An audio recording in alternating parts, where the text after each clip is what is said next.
अस्सलाम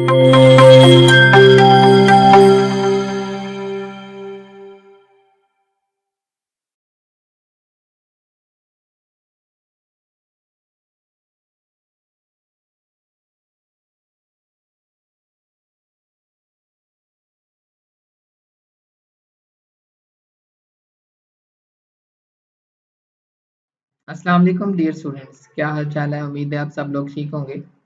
dear student, इस साल जो है सबसे पहले आपको वेलकम किया जाता है सेकेंड ईयर के अंदर। तमाम लोगों की तमाम स्टूडेंट्स जो है होपफुली अपनी क्लासेस ज्वाइन कर चुके होंगे सेकेंड ईयर की। तो सेकेंड ईयर के एक्सपेरिमेंट भी स्टार्ट हो गए होंगे। तो सेकेंड ईयर के एक्सपेरिमेंट में थोड़ा सा इंट्रोडक्शन है। आज हम एक्सपेरिमेंट आज स्टार्ट नहीं करेंगे, जस्ट उनके इंस्ट्रूमेंट का इंट्रोडक्शन होगा बच्चों आज। उसके लिए बच्चों सबसे पहले हम ये देखते हैं, थोड़ा-सा हमें इंट्रोडक्शन हमें नो हो होनी चाहिए, इन्फॉर्मेशन होनी चाहिए कि हमारे जो एक्सपेरिमेंट हैं वो किससे रिलेटेड हैं। तो बेसिकली हमारे जो प्रैक्टिकल हैं वो या तो इलेक्ट्रिसिटी मैग्नेटिज़्म के होंगे या फिर इलेक्ट्रॉनिक्स से रिलेटेड होंगे। तो उन एक्सपेरिमेंट में यूज़ होने वाले जो इम्पोर्टेंट इलेक्ट्रिकल इंस्ट्रूमेंट हैं, आज हम उनको इंट्रोडक्शन करेंगे। तो स्टार्ट करते हैं। सबसे पहले हमारे पास जो इम्पोर्टेंट यूज़ होने वाला इंस्ट्रूमेंट है वो हमारे पास है सिंगल सेल, ठीक है, या सेल।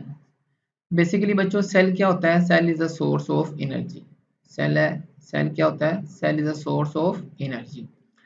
ये एनर्जी क्या किसको प्रोवाइड करता है बच्चों? जिस तरह हमें खाने के लिए एनर्जी की ज़रूरत होती है और वो एनर्जी हम कैलोरीज की फॉर्म में लेते हैं, इसी तरह इलेक्ट्रॉन को भी सर्किट के अंदर मूव करने के लिए या अपना काम करने के लिए एनर्जी की ज़रूरत होती है और वो एनर्जी इस सेल से लेता है, जो कि वोल्ट की फॉर्म में उसको मिलती है। तो याद रखें बच्चों, 90% एक्सपेरिमेंट के अंदर ऑलमोस्ट हमारे पास जो सेल यूज़ होगा वो सिंगल सेल यूज़ होगा। अब आपने ये बात ध्यान में रखनी है कि एक सेल जो है उसकी कितनी वो एनर्जी दे सकता है। तो याद रखें, कोई भी सेल जो है उसकी जो एनर्जी होती है, देने की कैपेसिटी होती है, सिंगल सेल जो होगा उसकी वैल्यू है 1.5 वोल्ट्स। कोई भी सेल जो है वो मैक्सिमम जो एनर्जी प्रोवाइड कर सकता है वो आपके पास कितनी है? 1.5 वोल्ट्स। ये 1.5 वोल्ट्स जो है ना, ये इसका ईएमएफ हम उसको कह सकते हैं। तो उसके बाद आप देख सकते हैं कि सेल के हमारे पास दो साइड्स होती हैं, दो टर्मिनल्स होते हैं। एक आपके पास है पॉजिटिव टर्मिनल और एक है नेगेटिव टर्मिनल। जो बच्चों थोड़ा सा उभरा हुआ पर्सन होगा वो आपके पास पॉजिटिव टर्मिनल होगा और जो फ्लैट होगा वो आपके पास नेगेटिव टर्मिनल होगा। ये आपके पास एक सिंगल सेल, जो आपने बात याद रखनी है बच्चों कि एक सिंगल सेल जो है उसका ईएमएफ कितना होता है? 1.5 वोल्ट ना। उसके बाद चांद देखिए एक्सपेरिमेंट के अंदर हमें डबल सेल का इस्तेमाल करना होगा। और वो डबल सेल कैसे हम यूज़ करेंगे? दोनों सेल को सीरीज में लगाएंगे। तो अगर एक सेल उसका ईएमएफ है आपके पास है 1.5 वोल्ट, तो जो डबल सेल होगा वो उसका ईएमएफ कितना बन जाएगा? 3 वोल्ट। नाउ सबसे इम्पोर्टेंट बात, अब हम उसकी तरफ चलते हैं, वो ये है बच्चों कि जब हमने सेकेंड ईयर के अंदर अपने एक्सपेरिमेंट परफॉर्म करने हैं तो उसके साथ साथ एग्जाम के अंदर भी हमने प्रैक्टिकल में डायग्राम लाजमी बनानी है, ठीक है। किसी भी इलेक्ट्रिकल इंस्ट्रूमेंट की डायग्राम इंडिविजुअल भी आपको आनी चाहिए और इसके अलावा कलेक्टिवली जो भी एक्सपेरिमेंट होगा उसकी जो है ना वो डायग्राम हम लाजमी बनाना सीखेंगे। तो यहाँ पर जो हमने देखना है वो किसी भी सेल का सिंबल है उसको हम कैसे यूज़ करेंगे। तो सिंबल के लिए हम चलते हैं। सबसे पहले जब भी अगर सिंगल सेल होगा बच्चों, को देखिए उसमें आपके पास जो आपने उसकी डायग्राम बनानी है वो आपके पास क्या होगा? आपने टू लाइंस ड्रा करनी है, टू लाइंस ड्रा करनी है। एक दोनों लाइन स्ट्रेट होंगी और एक लाइन थोड़ी सी बड़ी होगी और एक लाइन थोड़ी सी छोटी होगी। और साथ आपने टर्मिनल्स बनाने हैं। ये जो लाइंस पॉइंट्स ड्रा किए जा रहे हैं ये टर्मिनल्स को शो कर रहे हैं। तो यहाँ पर याद रखिएगा कि जो बड़ी वाली लाइन है ये पॉजिटिव टर्मिनल को शो कर रही है और छोटी वाली लाइन नेगेटिव टर्मिनल को शो कर रही है। तो चूंकि ये एक सिंगल सेल की सिंबल है तो लिहाजा हम इसके नीचे लिख सकते हैं कि इसका पोटेंशियल कितना होगा? 1.5 वोल्ट। नाउ अगर हम डबल सेल यूज़ करें तो डबल सेल के लिए बच्चों सिंबल क्या यूज़ किया जाएगा? डबल सेल के लिए आप इसी तरह दोबारा से दो लाइन लगाएंगे, एक सेल के पॉजिटिव नेगेटिव और फिर उसके बाद दूसरे सेल का पॉजिटिव और नेगेटिव, और साथ जो है वो आप टर्मिनल्स ये नोटेशन बनाएंगे और टर्मिनल के ऊपर उसकी नाम मेंशन करना ज़रूरी है, पॉजिटिव टर्मिनल और ये नेगेटिव टर्मिनल। तो बच्चों चूंकि ये डबल सेल बैटरी है लिहाजा यहाँ पर आप 3 वोल्ट लिख देंगे। यहाँ पर बच्चों एक इम्पोर्टेंट बात आप नोट कर लीजिए कि अगर आपके पास 3 वोल्ट से बड़ी बैटरी होगी तो 3 वोल्ट से बड़ी जो भी बैटरी होगी उसके लिए हमारे पास सिंबल इससे थोड़ा सा डिफरेंट है, वो आप नोट कर लें कि 3 वोल्ट से बड़ी जो भी बैटरी हो, चाहे वो 4 वोल्ट की हो, चाहे वो 5 की हो, 10 की हो, 100 की हो, उसके लिए सिंबल ये होगा कि आपने फर्स्ट सेल बनाना है, उसके बाद ये डॉट लगा देंगे। इस मीन्स के तमाम सेल इसके साथ डिफरेंट सेल कनेक्टेड हैं और वो सीरीज में है, और एंड में एक सेल आप बना देंगे और यूं आपके पास ये जो सिंबल है ये रिप्रेजेंट कर रहा है आपके पास ये जो बैटरी है। बैटरी इसको नॉर्मली हम बैटरी से रिप्रेजेंट करते हैं, बैटरीज मीन्स के मोर देन 3 वोल्ट्स के लिए जो सिंबल का इस्तेमाल है वो हम यूँ करते हैं। तो आप वो चाहे 10 वोल्ट की हो, चाहे वो 100 वोल्ट की हो, डजेंट मैटर, उसके लिए सिंबल यही बनेगा। ठीक है, तो नॉर्मली हम ये सिंबल जो है वो बैटरी के लिए यूज करते हैं। और ये हमारे पास सेल का सिंबल है, ये डबल सेल है और ये सिंगल सेल। उम्मीद है आप लोगों को इस सेल के बारे में काफ़ी इन्फॉर्मेशन मिल गई होगी। अब हम चलते हैं सेकंड अपने जो है इंस्ट्रूमेंट की तरफ, और वो है हमारे पास वन वे की और टू वे की। अच्छा, जब हम सर्किट में सेल को कनेक्ट करेंगे तो सेल एनर्जी देगा, उस एनर्जी को लेकर इलेक्ट्रॉन मूव करेगा सर्किट में। अब हम अपने सर्किट को अपनी मर्जी के मुताबिक ऑन या ऑफ करने के लिए की का इस्तेमाल करते हैं। जिस तरह घर के अंदर हम घर के दरवाजे को की लगाकर घर के अंदर एंटर होते हैं, तो की जो है वो हमारे पास घर के अंदर एंट्री का सबब बनती है। सेम इसी तरह ये जो वन वे की या टू वे की है ये करंट के एंटर होने का सबब बनती है। अगर हम इस की को क्लोज करेंगे तो करंट जो है वो एंटर हो सकेगा, और अगर हम इसको ओपन कर देंगे तो करंट की एंट्री रुक जाएगी। बच्चों इस की के दो टर्मिनल्स हैं, ये वाला टर्मिनल फर्स्ट टर्मिनल और सेकंड टर्मिनल। एक साइड से बच्चों करंट एंटर होता है और दूसरी साइड से जो है वो करंट क्या कर जाता है, वो लीव कर जाता है। तो लिहाजा अगर हम इसके दरमियान जो पोर्शन है अगर हम उसको ओपन कर देंगे तो करंट का फ्लो रुक जाएगा। तो फिर हम क्या कह सकते हैं कि की जो है वो हमारे पास सर्किट को ऑन या ऑफ करने के लिए इस्तेमाल होती है। नॉर्मली तकरीबन 90% एक्सपेरिमेंट के अंदर हम वन वे की का ही इस्तेमाल करेंगे, बट एक से दो एक्सपेरिमेंट ऐसे हैं जिनके अंदर हम टू वे की का इस्तेमाल करते हैं। अब हम टू वे की को समझते हैं, तो यहाँ पर एक बात जो आपने याद रखनी है, तो वन वे की के अंदर दो टर्मिनल्स होंगे, नंबर 1 और नंबर 2। और इसी तरह अब हम टू वे की को अगर हम गौर से देखें तो टू वे की के अंदर तीन टर्मिनल्स होंगे। टू वे की में देख सकते हैं आप कि यहाँ हमारे पास एक टर्मिनल है ना, टर्मिनल नंबर 1, उसके बाद एक टर्मिनल चले हम ये कंसीडर करते हैं टर्मिनल नंबर 2, और ये टर्मिनल नंबर 3। तो तीन टर्मिनल्स होंगे और टू कीज होंगी। ठीक है, इस वजह से इसको टू वे की कहा जाता है। बच्चों ये की को इसका इस्तेमाल कहाँ पर है, तो याद रखें बच्चों, जहाँ पर हमने किसी सर्किट के अंदर more than one circuit connect किए हों और हम वन बाय वन उसकी रीडिंग सेपरेट लेना चाहें, तो वहाँ पर हम सेंटर में ये की को यूज़ करते हैं। तो टू वे की जो है उसमें लेट्स सपोज एग्जांपल के तौर पर हम कंसीडर कर लेते हैं हमारे पास राइट साइड के ऊपर एक सर्किट है और हमारे पास लेफ्ट साइड पे एक सर्किट है। तो ये राइट सर्किट है, अगर हम राइट साइड की रीडिंग लेना चाह रहे हैं तो यहाँ पर हम इस की लेफ्ट वाली की को, लेफ्ट साइड पे जो की है उसको ओपन कर देंगे, जिसकी वजह से लेफ्ट साइड पे करंट का फ्लो रुक जाएगा और राइट साइड पे आप रीडिंग ले सकेंगे। सिमिलरली अगर आपने लेफ्ट पे रीडिंग लेना चाह रहे हैं तो हम इसको राइट वाली की को ओपन कर देंगे और जो राइट वाली की है उसको हम कर देंगे क्लोज। तो राइट वाली हमारी की हो जाएगी क्लोज। तो यूं जो है वो हम वन बाय वन एक ही सर्किट के अंदर एक ही सिमेट्री के अंदर एक दफ़ा कनेक्शन करके ही हम वन बाय वन राइट और लेफ्ट दोनों सर्किट की रीडिंग ले सकते हैं इजीली। नेक्स्ट चलते हैं बच्चों वोल्ट मीटर। वोल्ट मीटर एक इम्पोर्टेंट हमारे पास एक इलेक्ट्रिकल इंस्ट्रूमेंट है। अब आपने देखा था बच्चों, हमने सेल कनेक्ट किया था बैटरी के अंदर सर्किट में, बैटरी के साथ सर्किट के साथ बैटरी कनेक्ट की थी। वो बैटरी क्या काम करती थी, it is the source of potential.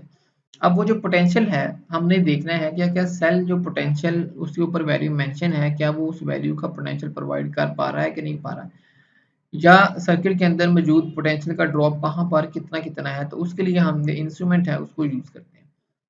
तो इंस्ट्रूमेंट आपको नज़र आ रहा होगा बच्चों, आपके पास एक बॉक्स शेप में वोल्ट मीटर मौजूद है। याद रखें कि अब हमने यहाँ पर 3 तरह के मीटर को डिस्कस करना है, वोल्ट मीटर, गैल्वेनोमीटर और एमीटर। तीनों मीटर की आप देख सकते हैं कि शेप एक जैसी होगी। यहाँ मैं वन बाय वन आपको दिखा रहा हूँ, ये एमीटर आपके सामने, तीनों मीटर एक जैसे हैं, ठीक है। एमीटर में ए लिखा होगा, गैल्वेनोमीटर में जी लिखा होगा और वोल्टमीटर में वी लिखा होगा। बट आपने इसके अंदर जो सबके अंदर जो मेन सिमेट्री है वो क्या याद रखनी है कि इसका हमेशा जो लेफ्ट वाला टर्मिनल होगा वो आपका नेगेटिव टर्मिनल होगा, ऊपर मेंशन भी होगा, ठीक है। और जो राइट वाले दोनों टर्मिनल्स हैं वो क्या होंगे, वो पॉजिटिव टर्मिनल होंगे। क्लियर होगी बात? तो ये बात आपने बच्चों अपने ज़हन में रखनी है कि लेफ्ट वाला टर्मिनल नेगेटिव और राइट वाले दोनों टर्मिनल पॉजिटिव। तो जब आपने सर्किट में इसको कनेक्शन लगाना है तो लेट्स सपोज हमारे पास एक सेल है, तो सेल को हम कैसे यूज़ करेंगे यहाँ पर। तो सेल के लिए याद रखें कि जब भी आप वोल्टमीटर को कनेक्ट करेंगे हमेशा सर्किट में ये पैरेलल पे कनेक्ट होगा। तो पैरेलल में कनेक्शन कैसे लगाते हैं आप लोगों को पता होगा कि पॉजिटिव टर्मिनल को पॉजिटिव टर्मिनल के साथ और नेगेटिव को नेगेटिव के साथ। चले हम यहाँ पर एक सेल कंसीडर करते हैं। लेट्स सपोज हमारे पास यहाँ पर एक सेल है, उस सेल का जो है वो नेगेटिव टर्मिनल है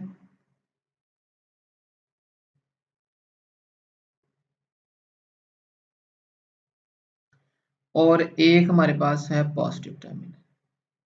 अब देखिए आपको मैंने बताया था कि कनेक्शन आपने कैसे लगाने हैं, पॉजिटिव को पॉजिटिव के साथ और नेगेटिव को नेगेटिव के साथ। अब यहाँ पर आप क्या करेंगे, पॉजिटिव नेगेटिव टर्मिनल को पहले बैटरी के नेगेटिव से कनेक्ट कर देंगे और पॉजिटिव टर्मिनल के लिए आप क्या करेंगे, ढूंढेंगे कौन सा वाला पॉजिटिव यूज किया जाए। तो अगर यहाँ पर मैं आपको दिखा सकूँ तो अगर आप गौर से इस डायग्राम को देखें तो यहाँ पर दोनों पॉजिटिव टर्मिनल हैं, उनके ऊपर कुछ वैल्यू लिखी हुई है। सेंटर वाला जो पॉजिटिव टर्मिनल है उसके ऊपर 3 वोल्ट लिखा हुआ है और जो सेकंड है वो आपके पास 15 वोल्ट लिखा हुआ है। अब आपने ये देखना है बच्चों कि अगर आपकी जो बैटरी है ये सेल जो है वो 3 वोल्ट तक है तो आप सेकंड वाला टर्मिनल पॉजिटिव टर्मिनल यूज करेंगे। यानी कि आप देखें ये मेरा सिंगल सेल है, इसका ईएमएफ हमने अभी पढ़ा है 1.5 वोल्ट है, तो इसका कनेक्शन हम सेंटर से करेंगे या लास्ट से करेंगे, एग्जैक्टली हम इसका कनेक्शन सेंटर वाले पॉजिटिव टर्मिनल से करेंगे। अगर हम यहाँ पर डबल सेल बैटरी यूज़ करते हैं तो उसके लिए भी हम सेंटर वाला टर्मिनल यूज़ करेंगे, लेकिन अगर हमारे पास बैटरी 3 वोल्ट से ज़्यादा है तो फिर हम सेकंड वाला पॉजिटिव टर्मिनल यानी कि लास्ट वाला टर्मिनल यूज़ किया करेंगे।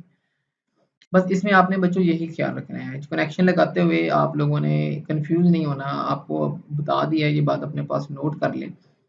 नेक्स्ट जो आपने इसको सर्किट डायग्राम में ड्रा करना है तो उसके लिए बच्चों याद रखें कि आपने इसका जो सिंबल यूज़ करना है, जस्ट आप क्या करेंगे, एक सर्कल ड्रॉ करेंगे और उस सर्कल में आपने, अगर तो ये वोल्ट मीटर है तो वोल्ट मीटर के लिए सिंबल हम वी का यूज़ करते हैं, ये भी लिख देंगे तो ये आपका जो है वो सिंबल ड्रॉ हो जाएगा।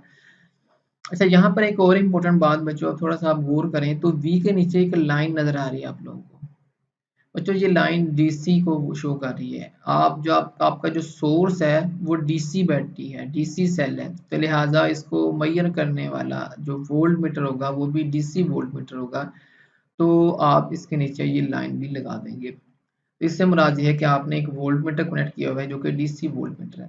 अगर बच्चों हमारे पास यहाँ पर एसी वोल्ट मीटर होगा तो उसमें सिंबल कैसे हम ड्रॉ करेंगे, वी और उसके नीचे ये साइन वेव ड्रा करेंगे। तो इसका मतलब ये होगा कि आपके पास जो वोल्ट मीटर आपने सर्किट में कनेक्ट किया हुआ है वो वोल्ट मीटर है और आपकी सप्लाई भी एसी सोर्स होगा।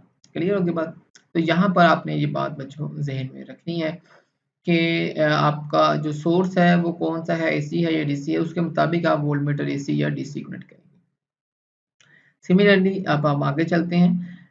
तो आपको मैंने बताया कि वोल्ट मीटर जो है वो क्या काम करेगा, वोल्ट मीटर सेल का पोटेंशियल मेजर करेगा। ओके, वो उसका एक्चुअल पोटेंशियल कितना है और वो कितना पोटेंशियल सर्किट के अंदर कहाँ कहाँ पर कितना कितना पोटेंशियल ड्रॉप कर रहा है। नेक्स्ट, जब इलेक्ट्रॉन एनर्जी लेकर सर्किट में मूव करेगा तो अगर आपने ये चेक करना हो कि वो करंट सर्किट में फ्लो कर रहा है या नहीं कर रहा, तो उसके लिए हमारे पास जो डिवाइस है उसको बोलते हैं गैल्वानोमीटर। बच्चों, ये गैल्वानोमीटर का फुल फ्लैश टॉपिक आपके पास थ्योरी के अंदर, बुक के अंदर मौजूद है, वहाँ आप डिटेल से पढ़ेंगे। यहाँ पर हमने देखना है कि इसकी शेप कैसी, शक्ल कैसी होती है और इसको हम सर्किट में कैसे कनेक्ट करते हैं। तो बच्चों याद रखें कि जब भी आप कनेक्शन लगाएंगे, आपको मैंने बताया हमेशा एक्सट्रीम वाला जो लेफ्ट टर्मिनल है वो नेगेटिव होगा, बाकी दोनों टर्मिनल जो है वो पॉजिटिव होंगे। अब आपने पॉजिटिव टर्मिनल का यूज़ कैसे करना है, तो हमेशा याद रखिएगा कि जब भी आपकी बैटरी 1.5 वोल्ट या फिर 3 वोल्ट तक की है, तो आप हमेशा सेंटर वाला टर्मिनल ही यूज़ करेंगे, क्योंकि सेंटर वाला टर्मिनल आप देख सकते हैं इसकी जो रेजिस्टेंस है वो 100 ओम है, यानी कि लो रेजिस्टेंस आप कंसीडर कर सकते हैं, क्योंकि हमारा सोर्स कम है। जैसे हम सोर्स बढ़ाएंगे, लेट्स सपोज हमने 10 वोल्ट की बैटरी कनेक्ट कर दी है या 15 वोल्ट की बैटरी कनेक्ट कर दी है, तो चूंकि उसका सोर्स ज़्यादा है, उसकी एनर्जी ज़्यादा है, लिहाजा जो है उसके लिए हम हाई रेजिस्टेंस वाला टर्मिनल, पॉजिटिव टर्मिनल यूज़ करेंगे, जो कि G1 है। ठीक है, तो याद रखेंगे जब आप 1.5 वोल्ट या 3 वोल्ट वाली बैटरी यूज़ करेंगे तो सेंटर वाला पॉजिटिव टर्मिनल यूज़ करेंगे, और अगर आप 3 वोल्ट से बड़ी बैटरी यूज़ कर रहे हैं तो आप G1 वाला टर्मिनल, लास्ट वाला टर्मिनल यूज़ करेंगे। यहाँ पर एक और बात आपने बच्चों ज़हन में रखनी है, गैल्वानोमीटर एक सेंसिटिव इंस्ट्रूमेंट है, और अगर हम इसमें से ज़्यादा करंट पास कर देंगे तो ये मेल फंक्शन हो सकता है, ये ख़राब हो सकता है। तो इसको ख़राब होने से बचाने के लिए हमने सोर्स के मुताबिक हमने पॉजिटिव टर्मिनल को यूज़ करना है। क्लियर होगी बात। दूसरी बात आपको मैंने बताया कि ये हमें करंट की मौजूदगी का बताता है, करंट सर्किट के अंदर मौजूद है या नहीं है। और दूसरा ये बताता है करंट की डायरेक्शन क्या है, current left to right move कर रहा है या करंट की जो डायरेक्शन है वो राइट टू लेफ्ट है। इन दोनों चीज़ों की मौजूदगी का हमें जो है ना गैल्वानोमीटर बताता है ना। उसके बाद जो है हमारे पास नेक्स्ट हमारे पास है एमीटर। बच्चों, हमने करंट की मौजूदगी का तो नोट कर लिया कि करंट मौजूद है या नहीं है। अब हमने ये देखना है करंट की क्वांटिटी कितनी है, कितनी क्वांटिटी का करंट फ्लो कर रहा है। तो उस क्वांटिटी को मेजर करने के लिए हमारे पास जो इंस्ट्रूमेंट है वो हमारे पास है एमीटर। बच्चों आप देख रहे हैं सेम उसी तरह लेफ्ट वाला टर्मिनल हमेशा नेगेटिव टर्मिनल हुआ करेगा और राइट वाले दोनों टर्मिनल पॉजिटिव टर्मिनल हुआ करेंगे। अब यहाँ पे भी वही बात है, यहाँ पे भी डिफरेंट रेंज मौजूद है, 0.8 एम्पेयर और 3 एम्पेयर। तो याद रखें अगर आपकी बैटरी 1.5 वोल्ट या 3 वोल्ट तक है तो आप फर्स्ट वाला टर्मिनल यूज़ करेंगे, और अगर आपकी बैटरी मोर देन 3 वोल्ट है, हाई वोल्टेज बैटरी है, तो आप उसके लिए जो टर्मिनल है वो 3 एम्पेयर वाला पॉजिटिव टर्मिनल यूज़ किया करेंगे। एक और इम्पोर्टेंट बात जो आपने बच्चों याद रखनी है कि एम्पेयर मीटर हमेशा सीरीज में कनेक्ट होता है। ठीक है, थ्योरी के अंदर ये भी टॉपिक मौजूद है, वहाँ पर आप डिटेल से पढ़ेंगे कैसे गैल्वानोमीटर को हम वोल्ट मीटर में, एम मीटर में और वोल्ट मीटर में कन्वर्ट करते हैं। अगर आप गौर से देखें तो यहाँ पर आपको एम्पेयर मीटर के नीचे एक सिंबल उसी तरह का नजर आ रहा है, एक बार नजर आ रही है। तो बच्चों फिर ये बार किस चीज़ को रिप्रेजेंट कर रही है जी, ये बार हमें डीसी एम्पेयर मीटर की मौजूदगी का बता रही है कि ये डीसी एमीटर है। तो सिंबल में आप लोगों ने बच्चों क्या सिंबल यूज़ करना है, आपने सिंबल में ए लिख देना है सर्कल बनाकर, और टर्मिनल का लिख देना है और नीचे बार लगा देनी है, तो ये एमीटर का सिंबल बन जाएगा। और कनेक्शन लगाने का आपको मैंने बता दिया। तो जिस तरह एमीटर का आपने सिंबल देखा है, इसी तरह गैल्वानोमीटर को भी आपने प्लॉट करना है। गैल्वानोमीटर का भी सिंबल यूं ही होगा, आपने सर्कल ड्रॉ करना है और उस सर्कल के अंदर आपने जी लिख देना है, तो यहाँ से ये पता चलेगा कि आपने सर्किट में गैल्वानोमीटर कनेक्ट किया हुआ है। तीनों हमने बेसिकली जो मीटर्स हैं उनको इंट्रोडक्शन देख लिया, उनके कनेक्शन लगाने सीख लिए। अब हम चलते हैं अपने नेक्स्ट एक और इम्पोर्टेंट इंस्ट्रूमेंट की तरफ जिसका इस्तेमाल बहुत ज़्यादा होगा सर्किट के अंदर, और वो है हमारे पास रेजिस्टेंस बॉक्स। बच्चों, रेजिस्टेंस बॉक्स का इस्तेमाल कहाँ पर और क्यों होता है उसको अब आपने समझना है। सर्किट के अंदर बच्चों मोर देन वन रीडिंग लेनी है आपने। आपकी बैटरी भी फिक्स है, आपका कंडक्टर भी फिक्स है, अब उसमें सेम क्वांटिटी का करंट फ्लो करेगा। अगर आपने मोर देन वन रीडिंग लेनी है, अपनी रीडिंग को चेंज करना है, तो आप क्या करेंगे, आप उस सर्किट के में एक रेजिस्टेंस कनेक्ट कर देंगे। ये रेजिस्टेंस क्या करेगी बच्चों, वो ये रेजिस्टेंस करेगी कि करंट की वैल्यू को कम करना शुरू करेगी। जब करंट की वैल्यू कम होगी तो जो है वो हम डिफरेंट रीडिंग ले सकेंगे। तो यहाँ पर जो आपने याद रखना है, सबसे पहले आप देख सकते हैं कि रेजिस्टेंस बॉक्स एक रेक्टेंगुलर बॉक्स होगा, उसके में डिफरेंट कीज होंगी, हर की के नीचे उसकी वैल्यू मेंशन होगी। और ये जो याद रखिएगा कि रेजिस्टेंस बॉक्स दो तरह के होते हैं, एक होता है हाई रेजिस्टेंस बॉक्स, एक होता है लो रेजिस्टेंस बॉक्स। क्लियर होगी बात? तो हाई रेजिस्टेंस बॉक्स और लो रेजिस्टेंस बॉक्स में पहली बात तो ये है कि बॉक्स में डायमेंशन में थोड़ा सा डिफरेंस होगा, और दूसरी जो इम्पोर्टेंट बात है कि जो लो रेजिस्टेंस बॉक्स है उसकी जो वैल्यू है वो 1 ओम से स्टार्ट होगी और 1000 ओम तक जाएगी। एग्जामिनर वाइवे में आपसे ये बात पूछ सकता है कि what is the difference between low resistance box and high resistance box. कैसे पता चलेगा आपको देखकर? दोनों की शेप तो ऑलमोस्ट एक जैसी है, तो आप उसको बता सकते हैं कि जो लो रेजिस्टेंस बॉक्स है उसकी जो रेंज है वो 1 ओम से 1000 ओम होती है, और जो हाई रेजिस्टेंस बॉक्स है उसकी जो रेंज है वो 1 ओम से लेकर 5000 ओम तक होती है। This is the main difference between low resistance box and high resistance box. अब बच्चों जो भी आपने रेजिस्टेंस निकालनी होगी उसकी वैल्यूज मेंशन है। लेट्स सपोज अगर आप 1 ओम निकालना चाह रहे हैं तो 1 ओम वाली की को जो है ना वो आप ओपन कर देंगे। ठीक है, लेट्स सपोज ये 1 ओम की है तो आप इसको कर देंगे ओपन। अब इसकी जो फंक्शन है उसको आप अपने समझना है, तो मैंने इसको क्रॉस सेक्शन जो है वो व्यू आपके सामने ये शेयर किया हुआ है राइट साइड के ऊपर। यहाँ पर आप देख सकते हैं एक रेजिस्टेंस बॉक्स आपके सामने मौजूद है।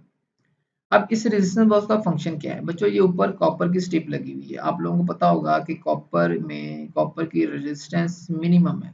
यहाँ पर जो लॉस है करंट का वो क्या है? वो मिनिमम है। जो करंट का फ्लो, इसके दो टर्मिनल है, एक पॉजिटिव और नेगेटिव। वैसे तो इसका कोई नहीं होता, एक साइड से करंट एंटर होगा और एक साइड से करंट जो है वो लीव कर देगा। अब फर्ज करें राइट वाले टर्मिनल से, टर्मिनल नंबर 1 से करंट का एंटर हुआ है, टर्मिनल नंबर 2 पे करंट जो है ना वो लीव कर गया है। तो जब करंट एंटर होगा तो अगर आपने कोई भी की अनप्लग नहीं की तो करंट जो है वो बाहर वाले पोर्शन से होता हुआ मूव करते करते करते टर्मिनल 2 से एग्जिट हो जाएगा। कोई की ओपन ना करने का मतलब ये है कि आपने कोई भी रेजिस्टेंस ऐड नहीं की तो करंट में कोई लॉस नहीं आएगा, सेम वैल्यू करंट फ्लो करेगा। लेकिन जैसे ही आप कोई की अनप्लग करते हैं, जैसे कि आप राइट साइड पे देख रहे हैं, ये हमने की अनप्लग कर दी, तो जैसे हमने की अनप्लग की तो करंट का जो एक्चुअल पाथ था बच्चों वो आप देख रहे हैं कि ये पाथ है कॉपर की स्ट्रिप में से, ये रेड कलर से मैं रिप्रेजेंट कर रहा हूँ। जिसकी को आपने क्लोज किया हुआ था वो पाथ स्ट्रेट रहा करंट का, लेकिन जैसे ही आपने की ओपन की तो दरमियान में आ गई space, this is a space. Space में से करंट फ्लो नहीं करेगा। अब क्या है, करंट को कोई हमने एक अल्टरनेट पाथ दिया हुआ है। करंट क्या करेगा, एक हमने हर की के नीचे एक स्पेसिफिक लेंथ की एक वायर कनेक्ट की हुई है।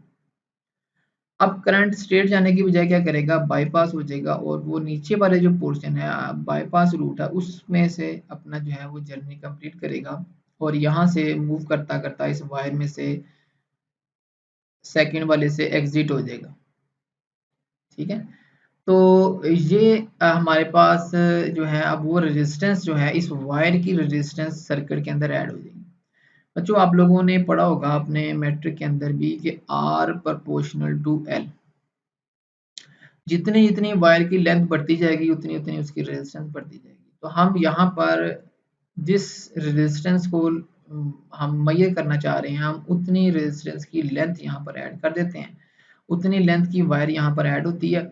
लेट्स सपोज अगर ये 1 ओम की है की तो यहाँ पर लेंथ ऑफ वायर सपोज 1 में सेंटीमीटर है, तो अगर हमें यहाँ पर 2 ओम की रेजिस्टेंस क्रिएट करनी है, 2 ओम की रेजिस्टेंस बनानी है, तो हमें क्या करना पड़ेगा? अब चूंकि रेजिस्टेंस बड़ी है, आर बड़ी है, तो फिर लेंथ भी बढ़ानी पड़ेगी। तो यहाँ पर हमें 2 सेंटीमीटर की लेंथ ऑफ वायर कनेक्ट करना पड़ेगी। इसी तरह हम लेंथ बढ़ाते जाएंगे, हमारी रेजिस्टेंस बढ़ती जाएगी। तो रेजिस्टेंस बॉक्स की फंक्शन आप लोगों ने समझ लिया कि जिस की को जब आप ओपन करते हैं वहां से करंट स्ट्रेट पाथ में नहीं गुजरता बल्कि एक अल्टरनेट पाथ बाईपास रूट से गुजरता है, और वो बाईपास रूट के अंदर वो रेजिस्टेंस कनेक्ट होती है जो कि जिसमें से करंट को फ्लो होना पड़ता है। तो जब करंट के रास्ते में रुकावट आती है तो वो रुकावट यानी वो रेजिस्टेंस सर्किट में ऐड हो जाती है। तो ये है बच्चों हमारे पास हाई रेजिस्टेंस बॉक्स और लो रेजिस्टेंस बॉक्स का फंक्शन। उसके बाद हमारे पास रेजिस्टेंस में हमारे पास एक और बड़ी इंपॉर्टेंट डिवाइस मौजूद है जो कि है रियोस्टेट। रियोस्टेट क्या होता है? हमारे पास एक ऐसी डिवाइस है जिसको हम डिफरेंट पर्पसेस के लिए इस्तेमाल करते हैं। इसका पर्पस आप लोग थ्योरी में बड़े डिटेल से पढ़ेंगे। हम इसको एज अ वेरिएबल रेजिस्टेंस के तौर पर भी इस्तेमाल करते हैं, एज अ पोटेंशियल डिवाइडर के तौर पर भी इस्तेमाल करते हैं, ठीक है। और इसके अलावा जो है हमारे पास इसके एक दो और यूज़ भी हैं, वो आप थ्योरी के अंदर डिटेल में पढ़ लेंगे। क्लियर होगी बात? अब यहाँ पर हमने हमारा जो मेन टॉपिक है, हमारा जो मेन कंसर्न है वो ये है कि हमने ये देखना है कि इसके कनेक्शन कैसे लगाने हैं। तो आप ज़रा इसको डिटेल से देखें। तो यहाँ पर बच्चों हमारे पास इसके 3 टर्मिनल्स हैं। मैं यहाँ पर मेंशन कर रहा हूँ, आपने इसको नोट कर लेना है, ए, बी और ये सी टर्मिनल, ठीक है। सी राइट पे भी यूज़ कर सकते हैं, लेफ्ट वाला भी यूज़ कर सकते हैं, according to A and B, ठीक है। अगर ए और बी यूँ आपने नोट किए हैं तो फिर आपके पास जो सी वाला होगा वो राइट वाला टर्मिनल होगा, और अगर आप राइट साइड से शुरू कर रहे हैं ए और बी तो फिर लेफ्ट वाला सी होगा।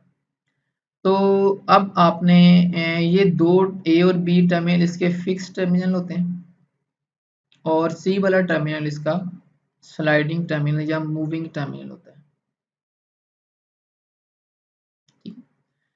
आप सी को मूव करते हैं राइट और लेफ्ट, जिससे रेजिस्टेंस वेरी करती है। जब रेजिस्टेंस वेरी करती है तो पोटेंशियल का ड्रॉप भी चेंज होता है। इस तरह से इसको आप एज अ पोटेंशियल डिवाइडर के तौर पर भी इस्तेमाल कर सकते हैं, एज अ वेरिएबल रेजिस्टेंस के तौर पर भी इस्तेमाल करते हैं। तो सर्किट में कनेक्शन लगाते हुए आपने ख्याल रखना है कि जो ए और बी टर्मिनल है ये हमेशा बिटवीन द बैटरी कनेक्ट होंगे,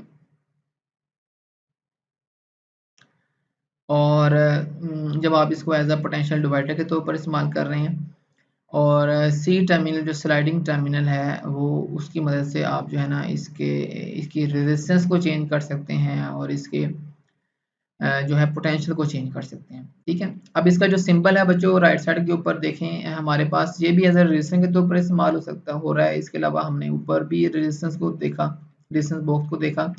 तो यहाँ पर रेजिस्टेंस के हवाले से ना हमारे पास कुछ इंपॉर्टेंट सिंबल्स मौजूद हैं। हमने तकरीबन 2 से 3 तरह के इंस्ट्रूमेंट देख लिए हैं जो कि एज अ रेजिस्टेंस के तौर पर इस्तेमाल हो रहे हैं। नंबर 1 आप देख सकते हैं कि ये एक फिक्स रजिस्टर है, ठीक है। ये एक फिक्स रजिस्टर का सिंबल आपके पास मौजूद है, कलर्ड कोड कार्बन रजिस्टर, जब भी आप थ्योरी के अंदर पढ़ेंगे उसके लिए जो सिंबल है वो आपके पास ये आप देख सकते हैं, एक साटूथ की तरह आपके पास एक सिंबल है। इसको साथ आप ऊपर मेंशन करेंगे कि आर के तौर पर इसको रिप्रेजेंट किया जाता है।